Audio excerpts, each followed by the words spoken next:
All right, hello and welcome back to the Carl Your Jackson daily dose Show. of objective truth in a world of confusion. We're and going to be lies. talking about that. I'm going to break it Policy, down because their policies are killing people. Very important. We've got to restore sanity in America, and I think it's going to start happening.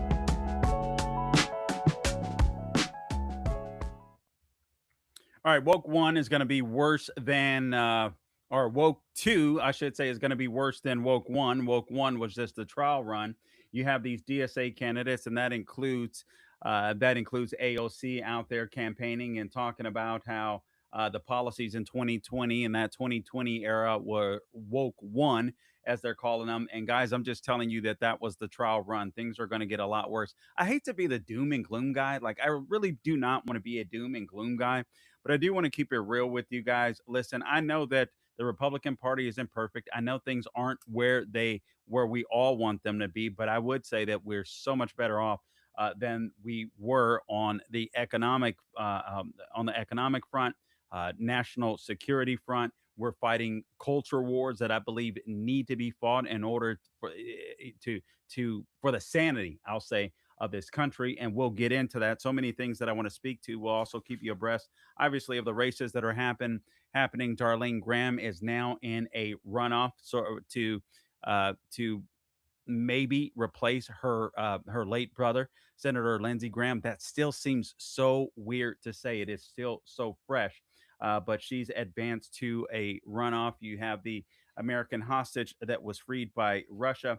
We'll get into that momentarily. Remember, Brittany Griner of the WNBA was released in exchange for the, what was it? Was it the Merchant of Doom at the time, instead of the prisoner that should have been the American that should have been released. So we'll get into all of that and more. Also, I got to touch on the WNBA. I know that everybody's been talking about it, but I didn't want to talk about the WNBA, and I was frankly looking forward to leaving the topic alone. But obviously, when we saw the assault that took place, the felony assault that took place on Sophie Cunningham, and I believe that's what it was. Frankly, I mean, this lady gets away with murder. This lady that apparently she has a habit of doing this. What's her name? Dejanay Carrington. She has a habit of seemingly bullying white people. I've seen video of her poking Caitlin Clark in the eye. I've seen video of her pulling another white woman player down by her hair, grabbing her ponytail, literally pulling her down to the ground as she's falling, and then pretends like nothing, like she did nothing wrong. Obviously, you saw the felony assault, in my opinion, that occurred with Sophie Cunningham. And I know, oh, it's just a flagrant foul. Let's leave it on the court. I believe there's something deeper going on there. We'll get in. We'll get into that. Fauci's depopulation jab is what I'm calling it, the depopulation jab. So we'll get into that as well. So you are listening to the Carl Jackson Show. All right, you can like, share, and subscribe to the podcast wherever you go to get your podcasts. We're on Apple, we're on Spotify, we're on YouTube. You can watch live now on Facebook, Twitter. We had some technical difficulty, so I apologize for that. Up front here, I thought we would be up at 8:30. We had some things that were happening we had to take care of, but now we're here. We're on, and we're glad to have you here and on board. I was going to give you a number to call in, but I don't have a number to call in. That's what happens when I sit in for some people. But I do want to get to some of the woke one nonsense. I want to get through this because I feel like it's so important. Then I want to get to Fauci's depopulation jab, or maybe I should just call it the miscarriage jab, because that was the legitimate concern with the second booster, or maybe a first booster for a shot, and then perhaps the first booster. So we'll get into that, which is absolutely huge to me. And I mean, things just keep getting worse for Fauci. Just when you think the guy couldn't be more evil, we find out that he is. All right. So that's some of the things that we're going to be talking about.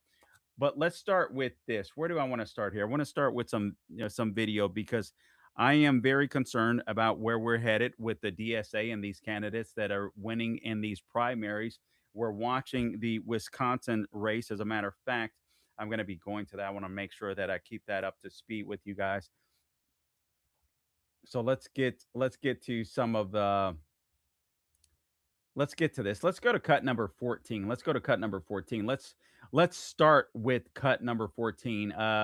DSA Francis Grill's policy agenda on law enforcement is to defund police, ultimately to get rid of police departments. Guys, when AOC said that woke one was crazy, and we'll play that for you. Guys, woke one has not ended. Woke one is dormant right now. Everything that happened during COVID, the reason why COVID is so important that we go back and remember the COVID era, the COVID lockdown era, because you have to remember, you have to jog your memory, as painful as it is, so you can remember what these bureaucrats did to you, so you can remember what these people in power tried to do to you. And if you go back and you remember that era during the COVID lockdowns, and people just want to forget about it. I mean, I've come to the conclusion that people want to forget about it. Either people were forced to get a jab that they didn't want to take, inject something on them in their body so that they could save their livelihood, so that they could travel, be around family, so on, etc. But families were broken up as a result of that. We know the premises, all of these things that Fauci said needed to be done in order to mitigate the pandemic. They were all just made up. They were all just arbitrary. The guy was in love with himself. The guy was in love with the accolades that he was getting from the mainstream media, that he was getting from celebrities. And it's sad to say that instead of focusing on the well being of humans and making decisions based upon the well-being of American citizens, so on, etc. He was making decisions based upon the accolades that he was getting from Hollywood elites. The craziest thing ever, the biggest narcissist ever, the biggest sicko ever. But let's go through some of these. Let's go to cut number 14. Cut number 14, por favor, Gabe. Your policy agenda on law enforcement is to defund police, ultimately to get rid of police departments, correct? Well, what I would say is that we're dramatically overspending on police right now. I understand, but the goal is to defund the police departments so we don't need them in the future.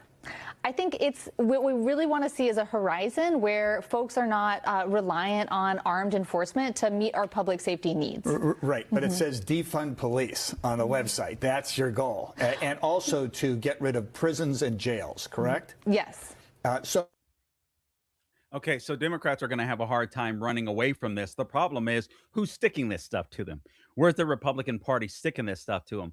This is why you're going to have to go out there and share the message, what these people are trying to do. Woke one is not over. Woke one has laid dormant. We see with Hassan Piker. We see with El Sayed. We see with AOC. These people aren't going anywhere. They're trying to play coy. AOC was running for president.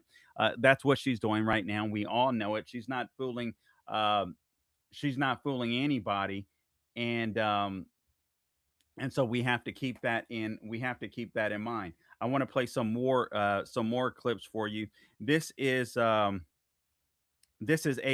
cut number 6. This is a cut that went viral over the weekend with AOC talking about woke one to Jonathan Karl, and then she laughed it off. But this is no laughing matter. Cut number 6, por favor, Gabe.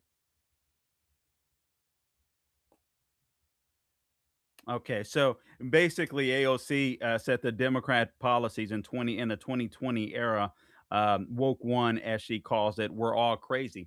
So what she expects all of us to believe is, listen, the Democrats were just kind of learning on the job. She thought all of this stuff was crazy. Somebody in her, a city councilman said that woke one was crazy. But I'm going to explain to you why she's lying. All right, let's go ahead and roll it. Cut number 6.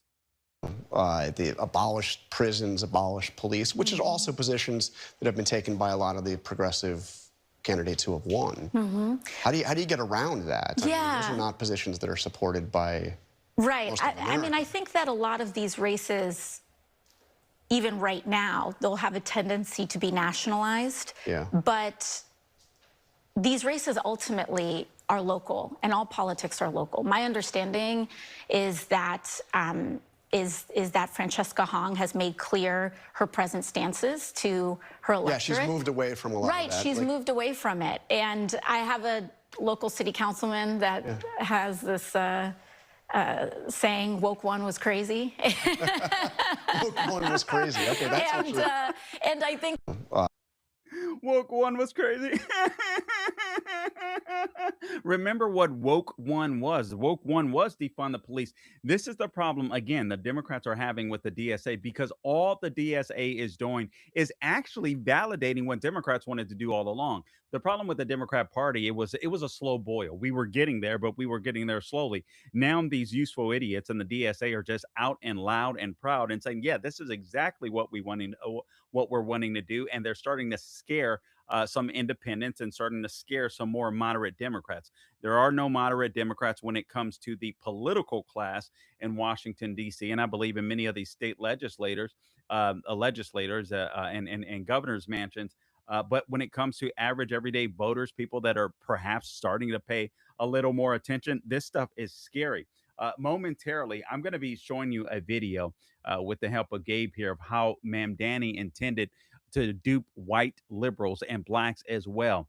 And everything is going according to plan. Guys, you should know that these people are using tactics against all of us because they want power. You have Hassan Piker out there again that is giving litmus tests when it comes to these candidates that are running in the DSA. Are you for defund police?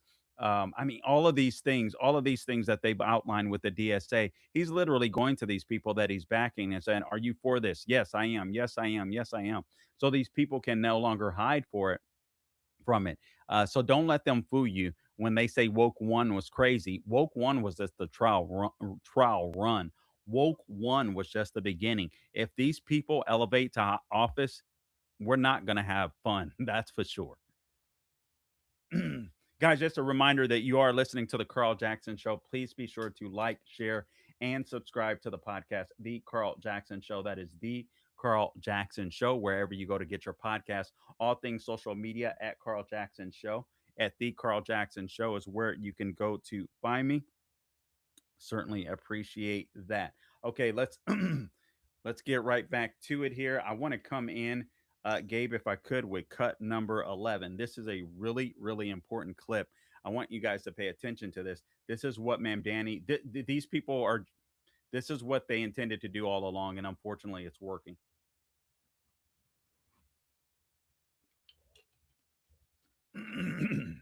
Oh, I'm sorry, cut number 11. Let's come back in with cut number 11.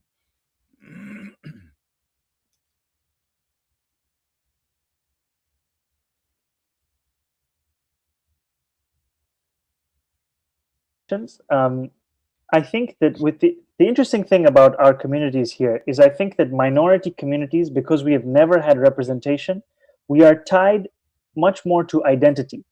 White communities, they've had representation forever. And so for them, their tie is a little less identity and a little more ideology. And so what I mean by that is we have a lot of voters here who think of themselves first as progressive voters. And so we reach out to them speaking about our platform, our progressive platform. And you're very right that you need someone in the middle to be a validator, someone to tell them to trust us, believe in us. We've had that with Tiffany Caban and Cynthia Nixon. All right, so that was Ma'am Danny, and he was on a podcast apparently with some people that were in the Middle East. And basically, what he was saying is, this is what these third world commies, these third world Islamists are doing. They're reading the room. Ma'am Danny, when I think about American politics, I'm like, the guy's an idiot. But at the same time, maybe I'm wrong. Maybe I'm wrong. I mean, because this guy has pulled off exactly what he wanted to pull off. And what did he do? All he did was observe. So essentially, what Ma'am Danny has just said is, okay, I know what we'll do. So and actually there was a longer clip. Unfortunately, we didn't. There was more of that I wanted to play. I think we got the shorter version, but nonetheless, I'll just share some of the things that he said. But essentially, when it comes to whites, he was talking about obviously progressive whites that they tend to be a little more ideological, right? And he comes in as a savior. He comes in as the validator. He validates all of their grievances, right? He validates the grievances of the identity politics people, the Dijonais Carrington, right, of the WNBA, the LeBron James of the of the NBA. They can be millionaires, make be popular, so on, etc. Have fame, fortune, all this kind of stuff, but they could still be victims because you have people like Mamdani coming in, validating their grievances that are virtually non-existent except in their own in their own minds. But that's what he wants to do. He wants to be that validator. He wants to be that champion in the middle. Hey, but in order to do that, he's got to pit groups against each other. So for blacks and other minorities, he said the issue is identity politics. What have I been telling you guys for years? Literally over a decade. What the left wants to do constantly, and what they have done with the black population, and it's spreading now, obviously, with this wokeism and in the Obama era and post-Obama era. What the Democrat Party wants to do with blacks and minorities is make you mad, make you angry, so you stop thinking, so you stop connecting the dots. They don't want you to think rationally. The Democrat Party and now the Socialist Party, actually, they're one and the same, in my opinion. The DSA are just out and loud and proud, if you will. They don't want you to think rationally. They want you to think emotionally. So if you believe that America is systemically racist, if you're a DJ Ned Carrington, and I'll get into the WNBA situation in just a moment, and I know some people are upset with Enes Kanter, Royce Jones. I think they're doing a wonderful thing. They're heroes. I'll explain why later. But man, I just lost my train. I just lost my train of thought. Forgive me. Okay. Yeah, but getting back to the DSA and basically the woke one nonsense, and Mamdani, he knows exactly what he's doing. All right, so you keep the blacks emotional, you keep the minorities emotional with identity politics. Hey, they're against you. Republicans, white supremacy. You can be a black Republican. You can be a black conservative. Hey, white supremacy. So you keep them mad. That's the goal. That's the tactic. Now that you know, he admitted exactly what he was doing, what he was going to do. So you come in, you use the Trojan horse of progressivism, right? Hey, I'm a progressive, right? And basically it's communism here, and that's the route that they're going. They want total state control of your life. They want to run your life from the cradle to the grave, as people say. That's literally what they are aiming for. It's pretty scary, the times that we are living in now. And he explained exactly what he wants to do. That's why I say woke one was just the trial one. They were trying to get your whistles wet, so to speak. They were trying to brace you for more to come. And when they lost the power, why do you think they want to get rid of Trump so badly? Why do you think everything is hate Trump, hate Trump, hate Trump, hate Trump? They don't want you to think about policy. They don't want you to remember the situation we were just in under Biden. Oh, by the way, we've heard the news now, according to Hunter Biden, at least, that Joe Biden's cancer has spread to his bones. So that was news that was revealed. The thing that's so sick about that, just real quick, to me, is I think they should have been getting this man treated earlier. I wonder if they ignored signs because they were so busy gaslighting America that he was mentally okay to be in the White House. And there's no telling how long they would have kept this nonsense going. But anyway, I pray that God has mercy on that family. I sincerely do, because they really need it. But some of these people are starting to wake up, thank God, in the Democrat Party. I fear that it might too late. I do want to play a clip for you with Bill Maher, how he's going off on the Wisconsin governor candidate Francesca Hung, who looks like she is probably going to be the nominee for Wisconsin governor. If we could go to clip number 3, Gabe, clip number 3, I would appreciate it. Clip number 3, please. Democrats have found a candidate who hates Thanksgiving and wants to get rid of it. Yes, running for governor in Wisconsin, Francesca Hung. Have you heard about this? Yeah, Thanksgiving, she says, should be canceled. I say good. Finally, a politician willing to stand up to big stuffing. Of course, yesterday she went on CNN, renounced it. I don't believe you. I don't believe you people who renounce things. We know what you said. You mean it. Live by it. You fucking squirrely out of it. No, you meant it. You know why I know she meant it? Because she hates all holidays. She talked about feeling attacked on Christmas when someone put on her computer a Christmas scene. Doesn't like fireworks, 4th of July. Halloween, all the far lefties hate Halloween. Costumes that are inappropriate, oh please. This woman doesn't like Valentine's Day, another way of capitalism taking over our love life. She said, Valentine's Day, the holiday that brings out the worst of humanity. That's the holiday that brings out the worst of humanity? Have you ever been to a Black Friday sale? Yeah, and you know what it is? These people, they again, they hate America. He's spot on. And listen, I'm torn when it comes to Bill Maher. I love the fact that he's doing what he's doing now because somebody needs to sound the alarm. But there were points in time, and I do have to remind people of this. I believe there were points in time where Bill Maher was falling for the left and the Trump derangement syndrome, hook, line, and sinker.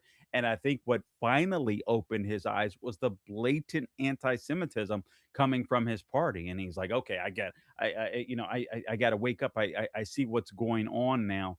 And so now I do have to give him props at the same time, because I have to give him props at the same time because at least he's awake now. We're not going to agree on many political issues, but at least he loves America. He's a big time liberal, but he loves America, and I'm okay with that. I don't want somebody that wants to come in and destroy the system.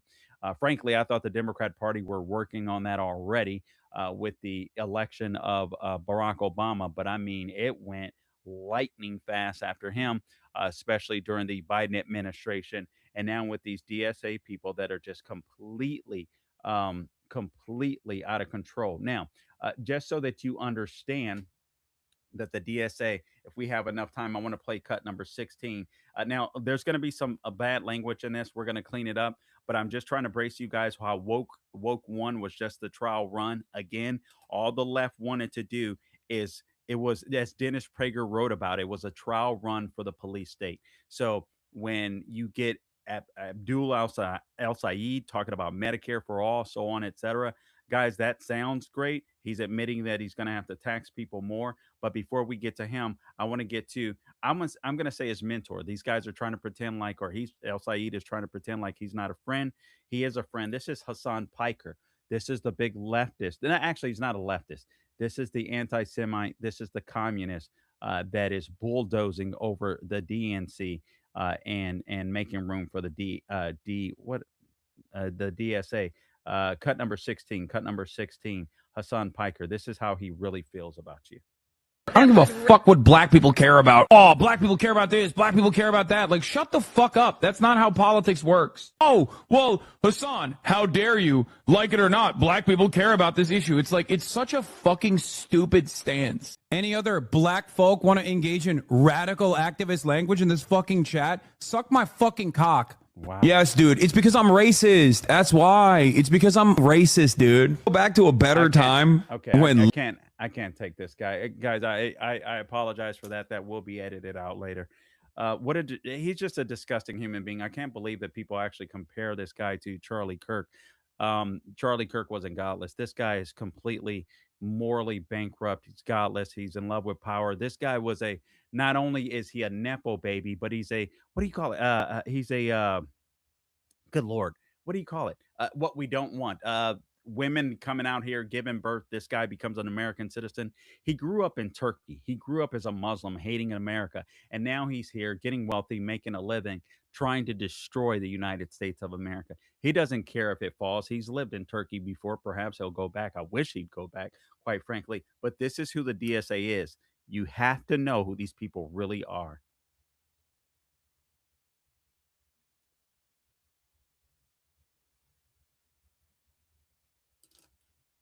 Man, honestly, I should have had I almost want to play that again just for a different response, but the cuss words were throwing me off so much I couldn't handle it. It was too much. So I apologize to anybody.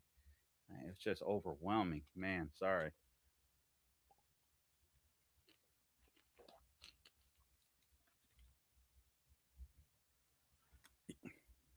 Yeah, no worries. No worries. I mean, people are listening to a podcast, so they expect it. I appreciate you guys being out there, but man, it was just a little overwhelming for me. I couldn't take that. Anyway, okay, let's get back to this. All right, we're talking about woke one. Hold on just a sec. Let me grab something. I hope I have it.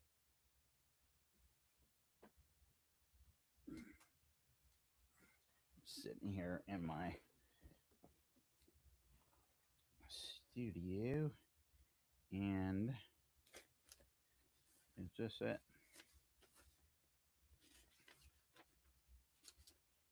Give me just a second here, guys. This isn't time to do this, but I'm trying to.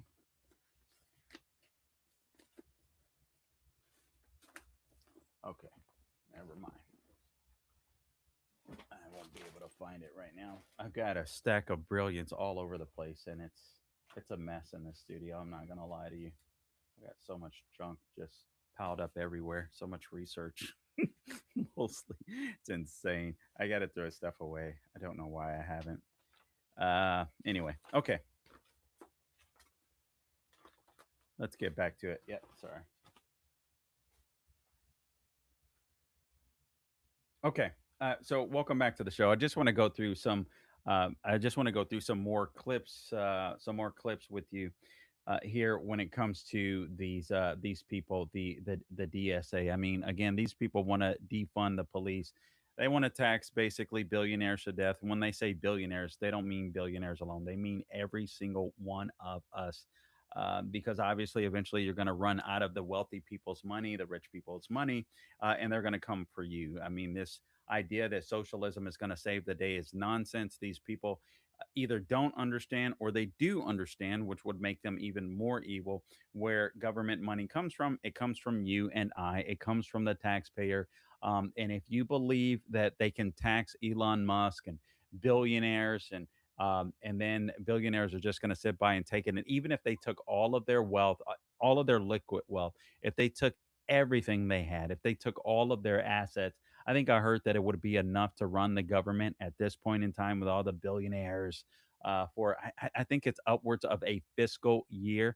I mean, just consider we're $37 trillion in debt in the United States of America alone. All right, so you tax all the billionaires, you take all their wealth. Okay, so you're done in a year.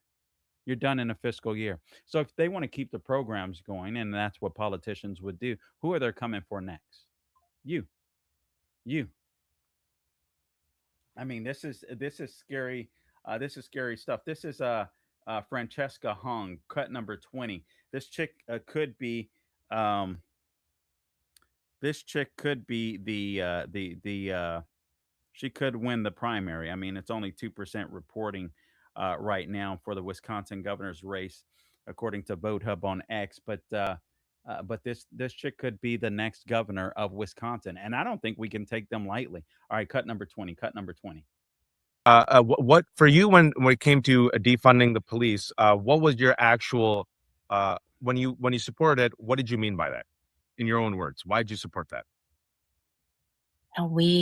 That was right after the murder of Jacob Blake, and we just had another police murder in my hometown of Madison of Corey Ruiz, and this did not need to happen.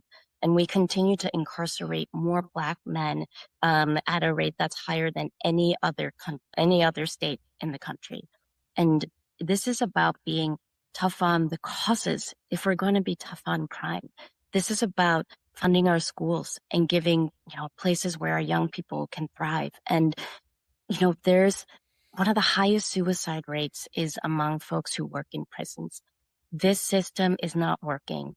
And when I talk about being serious on crime, I think talking about making sure that we're actually investing in the things that we know prevent crime is being serious about public safety. And Okay, I mean, just a total moron. You don't think locking people up prevents crime?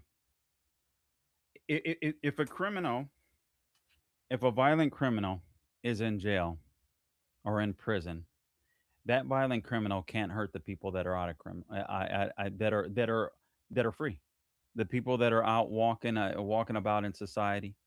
I understand that jail is a hellhole. I understand that prison is a hellhole. Prison is meant to be a hellhole. Jail is meant to be a hellhole. So that hopefully that deters people, the nonviolent people, the ones that aren't sex offenders as well, from ever wanting to go back to such a horrible place. These people live in a fantasy world that simply does not exist. These are the type of people that love the DSA. I want to go to cut number one. Perfect example of the type of people that love the DSA. Cut number one. Hi, what's your name? Hi, my name is Mike. Mike? Hi, where are you from, Mike? Hacienda Heights, California. Okay. And what brings you out here to Ranchos Palos Verde? Yeah, I just want to say fuck Trump to his face or his supporters' faces, and I've already did that, so mission accomplished. Well, his supporters, but haven't seen him yet. But yeah, Okay. I'm waiting. I'm hoping he's gonna pass by here soon. So. All right, and can I ask about your shirt? Yeah, communism. So I hear online, dude, I hear so much discourse about communism, and like growing up I heard it was bad, but can I ask what makes you like support it? Yeah, I was raised the same way. I felt like I was propagandized since like birth probably to hate communism or fear communism.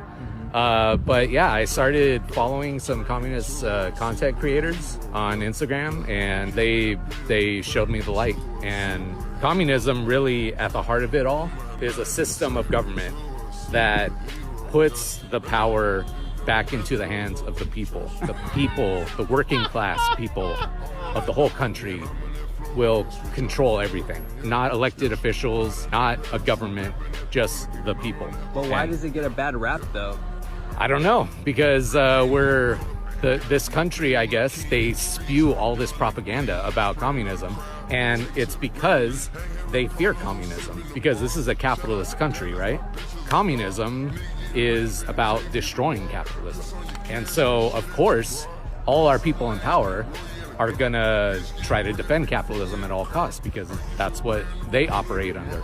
And that's how they make their money, under capitalism.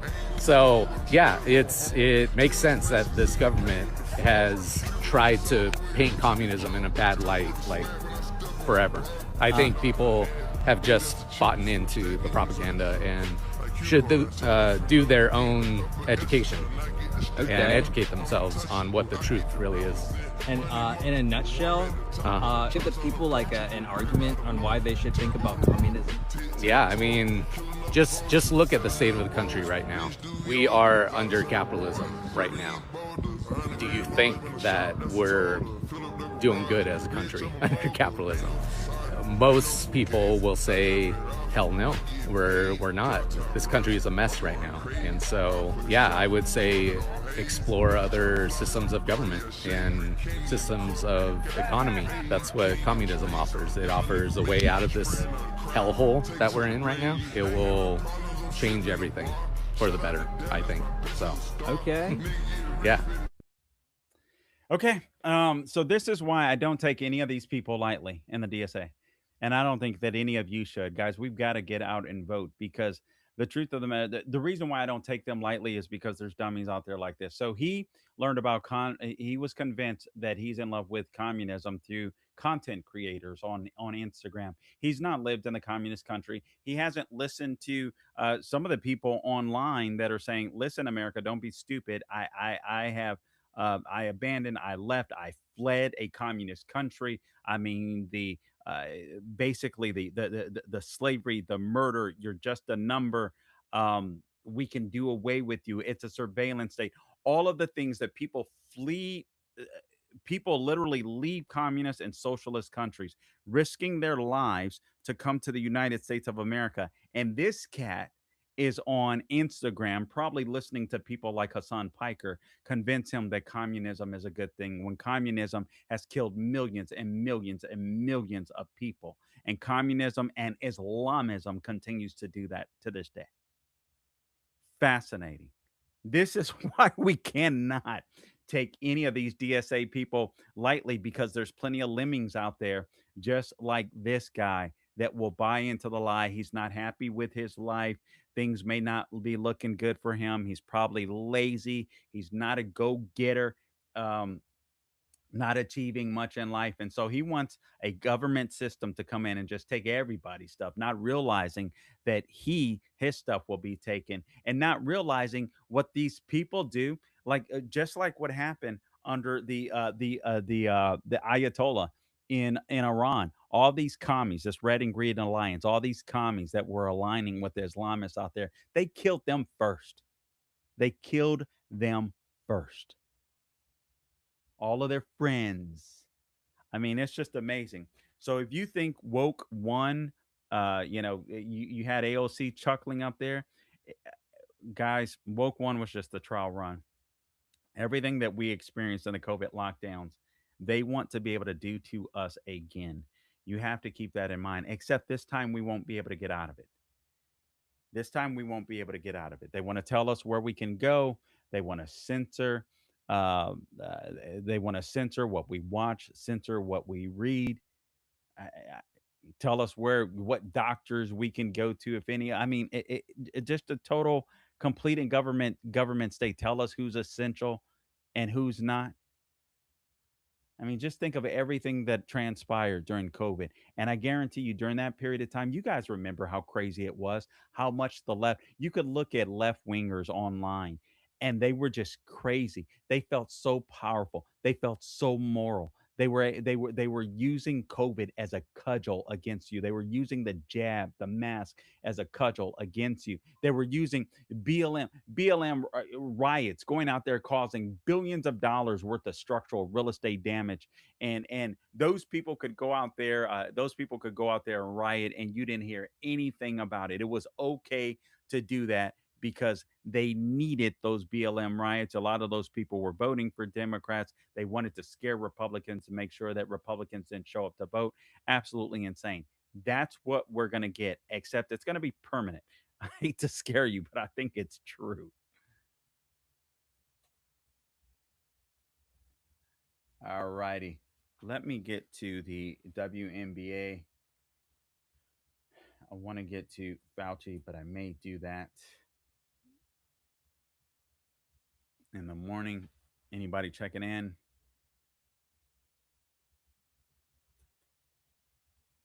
Oh, sorry. You're listening to the Carl Jackson Show. Just a reminder to please like, share, and subscribe to the podcast wherever you go to get your podcast. Por favor. What are we looking at?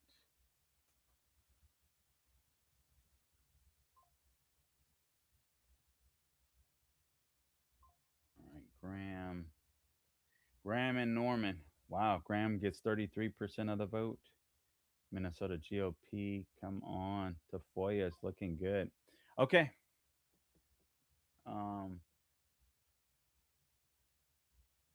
It's good news. Okay. I will go on to the WNBA here.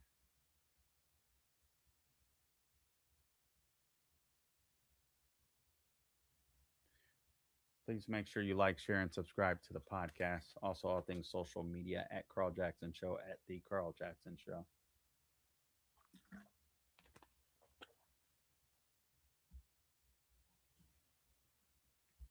That's true.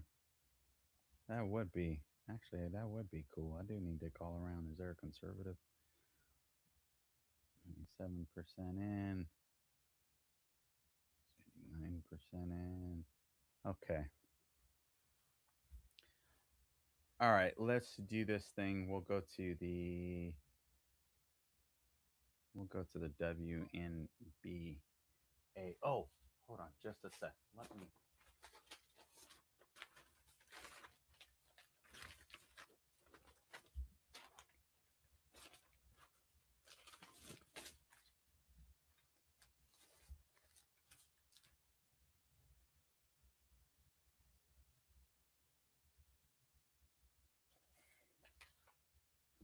Sorry, guys.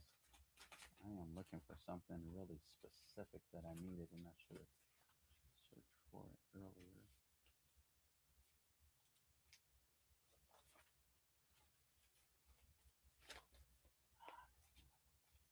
Okay. Anyway. Okay. All right. Let's do this. Yeah.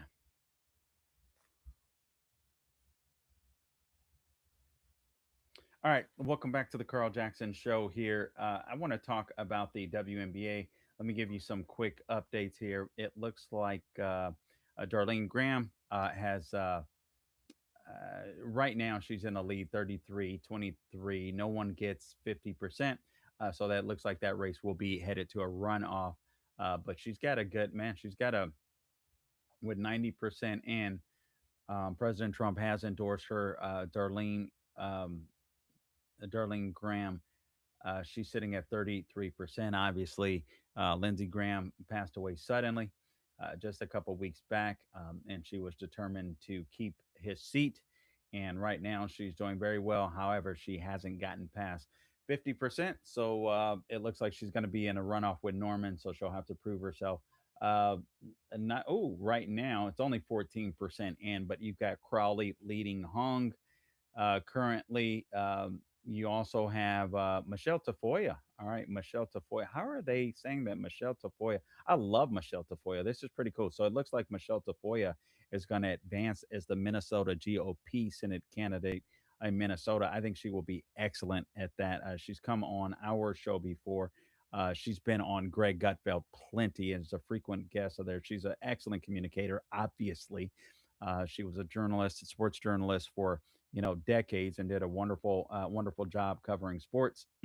You also have this Minnesota GOP gubernatorial race with DeMuth currently in the lead, only 3% in at this point.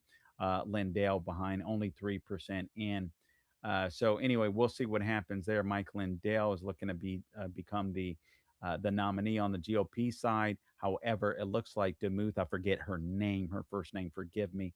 But apparently she was polling really, really well. And a lot of people, it looked like her numbers were growing, rising, as well as Quails, and Lindell was dropping. But we'll have to see. Just 3% in reporting at this point. As far as Democrats, Lamont has won. They're giving him the victory in Connecticut in the primary with only 29% in, but a major league, Connecticut District 1, Bronin. All right, anyway, the bigger races I think I have mentioned. Did I mention Hong? Right now, Hong is lagging behind. This is going to be really important. Really curious to see what happens here. So Hong is lagging behind, but you only have 24% counting. And she's not that far behind, only 4 points. I guess a lot of Republicans want to run against her. I don't, because you saw that video of that. I don't want these commies to elevate to any level whatsoever. They absolutely terrify me, and I think we should not take them lightly. Okay, let me move on here.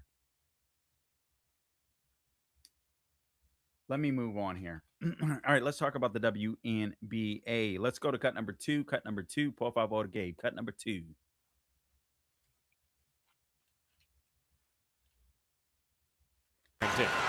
Here's Cunningham up ahead of the field, lays it in, plus the foul, and then Cunningham gets into the face of DeJounte Carrington right away in the aftermath.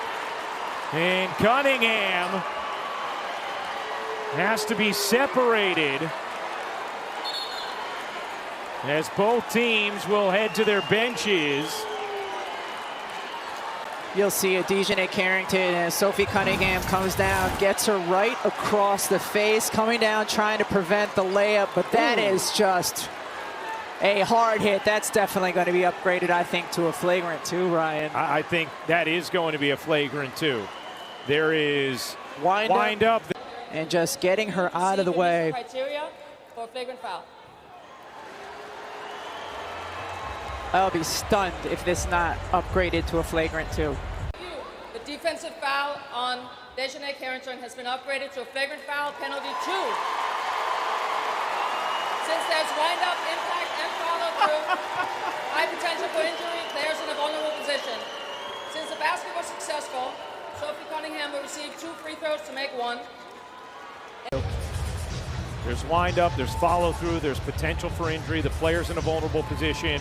And so DiJonai Carrington, who had been off to an incredible start, is now ejected from the game following that hard foul on Sophie Cunningham. Watch this. Yeah.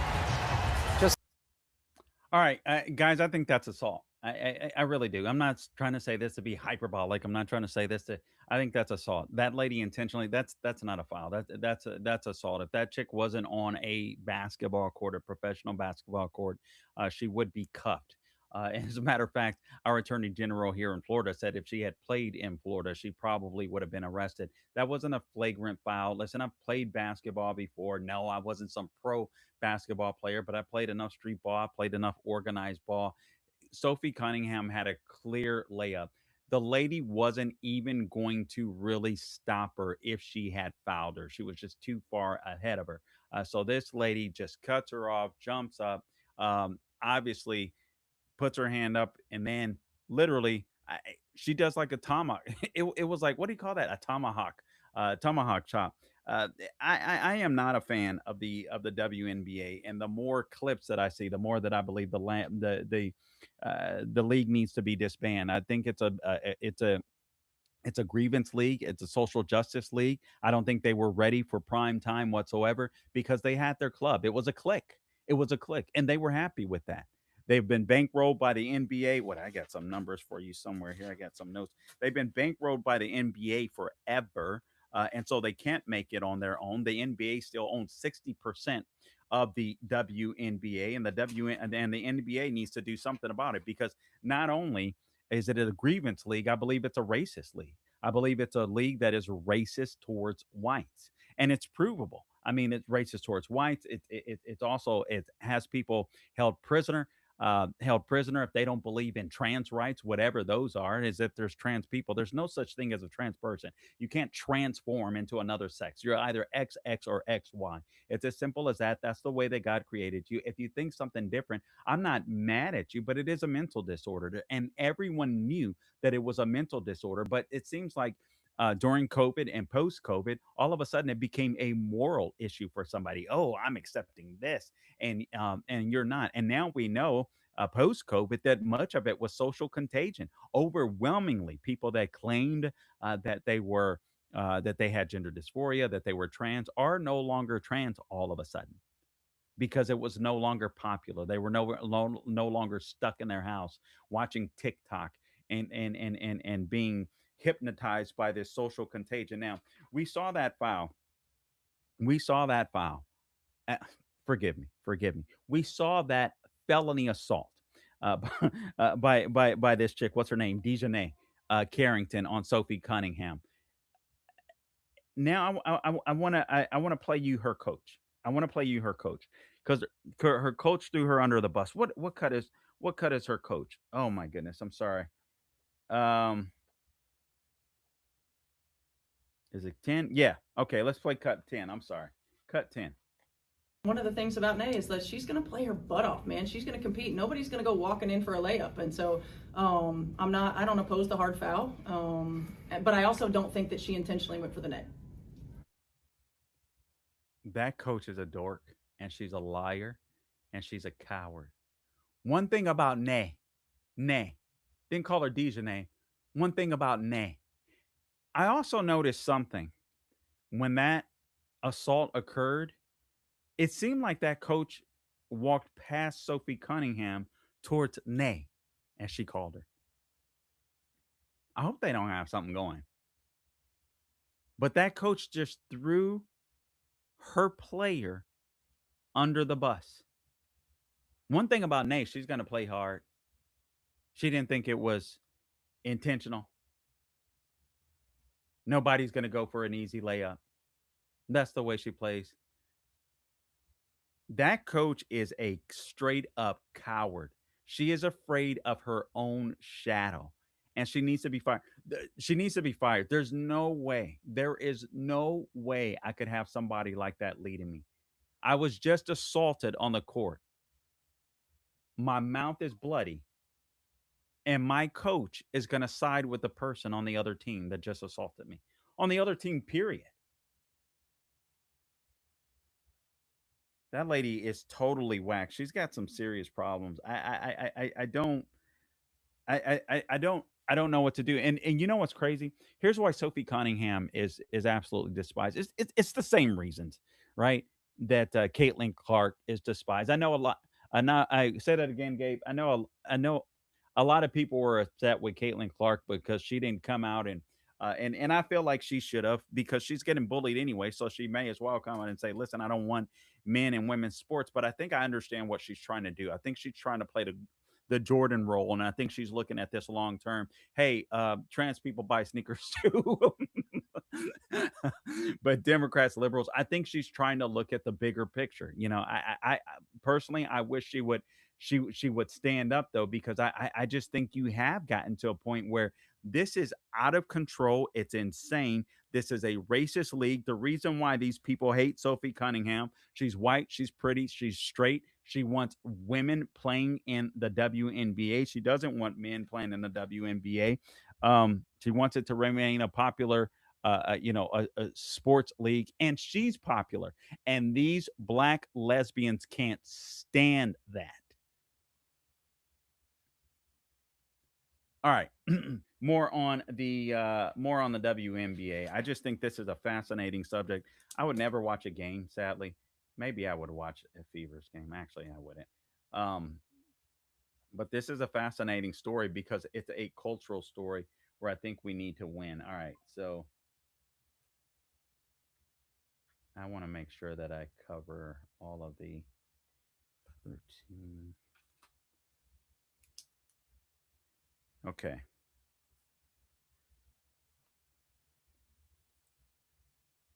Let's do this, Gabe. Let's come back in.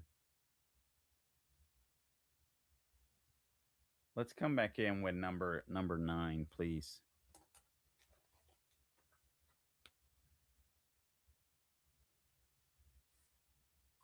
Yep. Well, it's official. I just declared for the 2027 WNBA draft in April. Join me in this journey. Enes Kanter Freedom decided he's going to throw his hat into the WNBA. The WNBA does not ban men who identify as women right now from playing in the league. He would dominate the WNBA without batting an eyelash. The number one prospect in the history of the WNBA.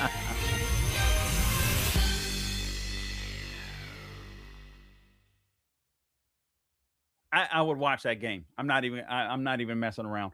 I would watch that game, and the league deserves this. And frankly, he's a hero in my opinion. So is Royce Johnson. I don't think we have a clip of him, but he's also a former NBA player that's willing to get into the WNBA draft or make himself available for the WNBA draft. And I think this needs to happen. Actually, what Sophie Cunningham is doing by standing up against men pretending to be women playing in the WNBA is she's saving the WNBA. The ladies in the WNBA, quote unquote, the ladies in the WNBA can't even seem to figure out what the W stands for. So Sophie Cunningham is trying to help them. And now Enes Kanter, I think he's a hero. Enes Kanter Freedom, I think he's doing, people are saying, oh, what is he doing? I've heard sports commentators, he's making a mockery. No, he's making a mockery of this. He's making a mockery of trans. Okay, first off, trans people are mentally disturbed. That's called gender dysphoria. Nobody can be another sex. And Enes Kanter Freedom isn't making a mockery of the WNBA. The WNBA has already made a mockery of themselves. This is the reason why they can't support themselves. They got a cash cow in Caitlin Clark, and they can't stand her because she's white, she's straight, she's getting all the attention that they wish they had gotten. And I understand initially the jealousy, but once your check is triple what it used to be, your viewership is triple, quadruple what it used to be. You're no longer flying, commercial, and now you're in chartered planes, chartered jets. You got to say props to Caitlin Clark. And here's the thing: you take advantage of that. Okay, they started tuning in because of Caitlin Clark, but now they're gonna get to see me ball, but they can't do it, and they can't do it because the WNBA is a clique. You know what, Gabe? I should have been saying that. That's the problem with the WNBA. It's a clique. It's not a league. It's a clique for grievance social justice warriors, whether they're black, whether they're lesbian. It is a clique. And if you're straight, if you're white, if you happen to love America, you don't belong in their clique. And that's exactly what it is. All right, so again, this league subsidized by the NBA. It's been subsidized since its inception. The NBA owns 60% of NBA owns 60% of the league. In 2024, you know how much the WNBA lost in 2024? The WNBA lost $40 million. They've lost millions of dollars every year. I think they've been around for 30 years. Every year they've been in business, they've lost money. So it's up to the NBA to subsidize them. The NBA needs to get this under control. There was a great column in the Federalist talking about this, and I totally agree. The NBA needs to get this under control. You can't have a bunch of people playing for your league that just hate white people.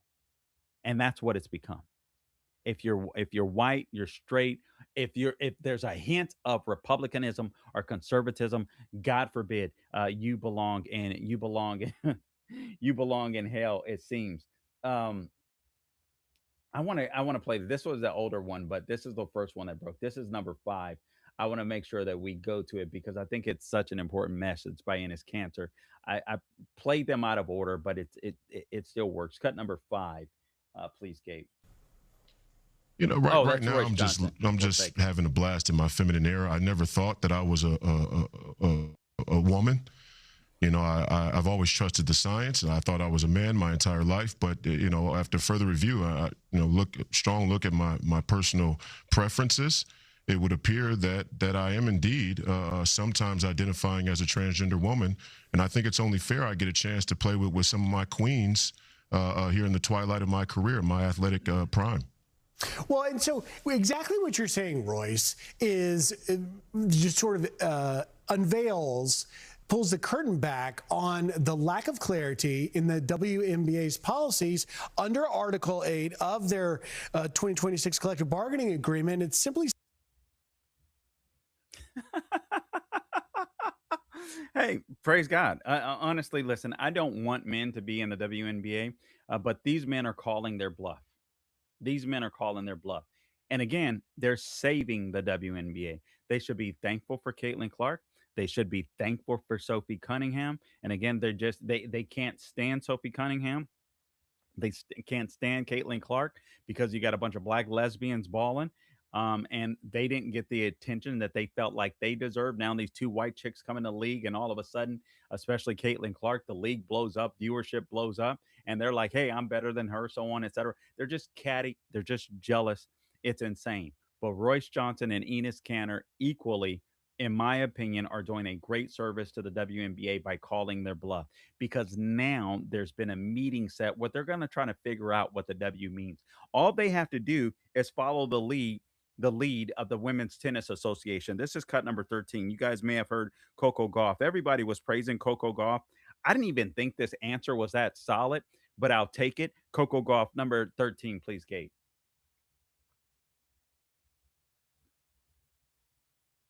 Basically, Hi, Coco. The WTA recently said it's going to give gender tests to the players on tour. What's your impression of that? What do you feel about it? And what did the WTA do to prepare you guys for what's to come on that?